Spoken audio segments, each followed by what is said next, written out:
తెలంగాణ ఛత్తీస్గఢ్ సరిహద్దు ఏజెన్సీ ప్రాంతాల్లో ఆదివాసులు సంచరించే ప్రదేశాల్లో అమర్చిన బూబీ ట్రాప్స్ను పోలీసులు స్వాధీనం చేసుకున్నారు.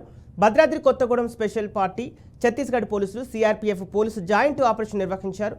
జంతువులు సంచరించే ప్రదేశాల్లో అమర్చిన 70 బూబీ ట్రాప్స్ను పోలీసులు గుర్తించారు. 4396 పదునైన ఇనుప కడ్డీలను తొలగించారు. నిషేధిత మావోయిస్టులకు ఎవరు సహకరించొద్దని ఎస్పీ రోహిత్ రాజ్ కోరారు.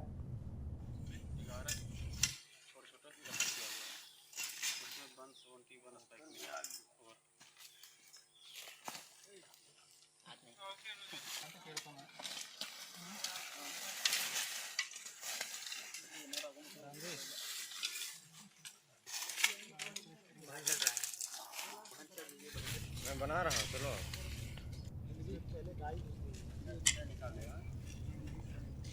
सारी बाइक दोबारा बुलाओ।